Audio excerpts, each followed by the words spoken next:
صفقة للريال وأخرى للبارسا، ومصري ومغربي يوقعان لفرق جديدة. 7 صفقات تمت وفاتتك قبل انطلاق الميركاتو. لم يبدأ الميركاتو الصيفي بعد في كرة القدم الأوروبية، ولكن هناك بعض الأندية الكبرى على رأسها العملاقين ريال مدريد وبرشلونة اهتموا بالتحرك المبكر نحو أهدافهم، وحسموا بالفعل صفقات ربما لم تسمع عنها بسبب انشغالك بالموسم الحالي الذي لم ينتهي بعد. وفي هذا المقطع سوف تتعرف على 7 صفقات فاتتك في سوق اللاعبين العالمي. إنييغو مارتينيز إلى برشلونة.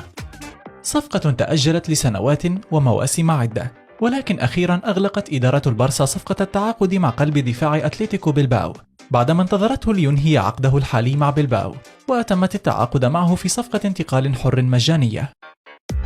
عمر مرموش إلى إنتراخت فرانكفورت. رحلة ثالثة للجناح المصري في البوندسليغا، فبعد ارتداء قميص فريق شتوتغارت ثم بعده فولفسبورغ، وقع نجم الفراعنة الدولي لنادي مدينة فرانكفورت لمدة 4 مواسم في صفقة انتقال حر. ميلان سكرينيار إلى باريس سان جيرمان.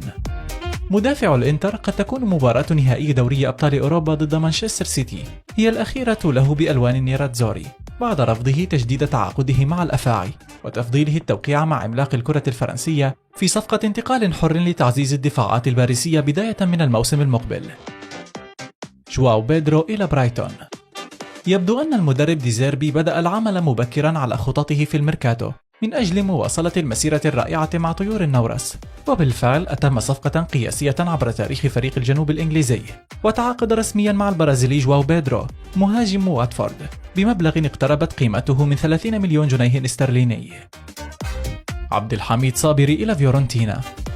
يستعد ليفيولا لخسارة لاعب مغربي هذا الصيف وهو سفيان أمرابط، ولكنه سوف يعوضه بأسد آخر بعد تعاقدهم مع مواطنه صابري قادما من سامدوريا في سوق الانتقالات الشتوي، ولكنه أكمل موسمه مع السامب على أن ينتقل إلى ليفيولا مع انطلاق الميركاتو الصيفي. فيران غارسيا إلى ريال مدريد. استعاد الميرينجي ابنه المباع إلى رايو فايكانو قبل عامين، مستغلا بند إعادة شراء صاحب 22 عاما مقابل 5 ملايين يورو، ليكون غارسيا هو الظهير الأيسر المنتظر في تشكيلة المدرب كارلو أنشيلوتي في الموسم المقبل لمنافسة المصاب دائما فيرلان ميندي. كريستوفر نكونكو إلى تشيلسي.